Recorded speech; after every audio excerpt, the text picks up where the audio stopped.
آیا د ډاکټر محمد اشرف غني بیرته راستنېدل کابل ته شوني دي؟ د افغانستان پخوانی جمهور رئیس محمد اشرف غني د ملي امنیت سلاکار حمدالله محب کابل ته د نوموړي بیرته ستنېدو واضح چورلټ بې اساسه بللی دی.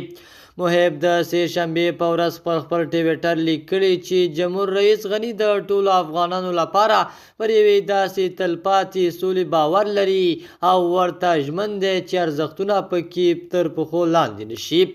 په سلامونو مو هرکلی کوم د AFG نیوز چینل درنو لیدونکو، سلام ستړي مشئ، وخت مو په خیر. پام راګرځوم د دې ساعت مهم خبر ته په سر کې یادونه کوم ملګرو، که مو چینل نوي سبسکرایب کړی د مهمو خبرونو لپاره در سره AFG نیوز چینل په درنښت سره سبسکرایب کړئ.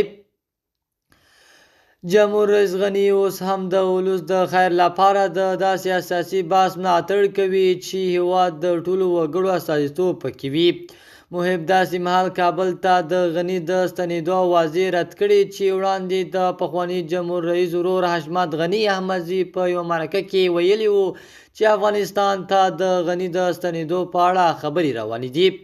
د راپورونو پر اساس حشمت غني په دې وروستیو کې په متحده عربي اماراتو کې له غني سره کتلي او تر هغه وروسته یې دا څرګندونې کړې دي. نوموړي ویلي وو که افغانستان ته د اشرف غني ستنېدل ګټور تمامیږي، نوموړي د ستنېدو په برخه کې هڅو ته چمتو دی. احمدزي ویلي له ځینو کړیو سره د اشرف غني پر ستنېدو خبرې روانې دي، زه پخپله دا موضوع پر مخ وړم. بل لور ته د چارو شنونکی ډاکټر موین ګل ځمکني هیواد ته د پخواني جمهور رئیس اشرف غني راستنېدل یوه پیچلې مسله بولي او وایي ښایي کومه سیاسي ګټه ونه لري. د AFG نیوز چینل درنو لیدونکو، دا و زموږ د دې ساعت چمتو شوی خبر. تر بیا ښې چارې د الله په امان.